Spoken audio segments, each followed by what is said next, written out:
Hello students, welcome back. In today's lecture, we're going to continue with coronary circulation. We will continue where we left off in the last lecture. Shown here on the left is our anterior view of the heart, and on the right, our posterior view of the heart.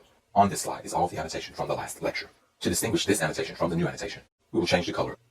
In this lecture, we will simply identify the coronary arteries and veins of interest. We want to identify the features of the heart supplied and drained by these vessels. One should be able to surmise the myocardium, which is supplied and drained by these vessels from the location. Once we've labeled all of the vessels, we will summarize them. Before getting started, I would like to point out one thing.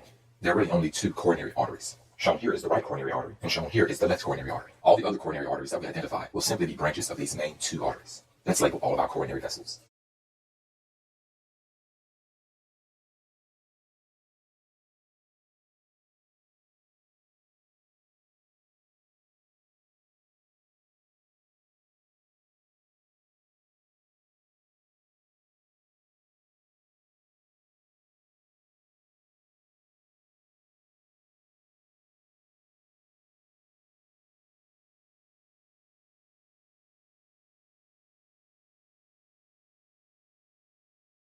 Here we've labeled the coronary arteries and veins of interest. Let's summarize this information. Shown here and here is the right coronary artery, one of the main coronary arteries of the heart. Shown here is the left coronary artery, the other main coronary artery of the heart. Shown here on the right margin of the heart is the right marginal artery. Draining the same region is the small cardiac vein. There are two cardiac veins on the anterior heart, the small cardiac vein and the great cardiac vein. Shown here in the interventricular sulcus is the anterior interventricular artery, also known as the left anterior descending artery, or the LAD. Draining the same area is the great cardiac vein mentioned earlier. The artery here that makes a circular path to the back of the heart is the circumflex artery. Shown here on the heart, we have the great cardiac vein, which circles around to the back of the heart under the left auricle. The vein here on the back of the heart is the posterior cardiac vein. There are two cardiac veins on the rear of the heart, the posterior cardiac vein and the middle cardiac vein. The artery in this area is the posterior interventricular artery, also known as the posterior descending artery, the PDA. Also on the rear of the heart, we have the small cardiac vein, shown here and here as it circles around to the back. And we also have the right coronary artery, shown here and here circling around the back. All of the coronary veins drain into this large structure here, the coronary sinus. The coronary sinus itself drains into the right atrium, which would be under here. These are all of the coronary vessels for which you are responsible. And so that concludes this lecture and our series on coronary circulation.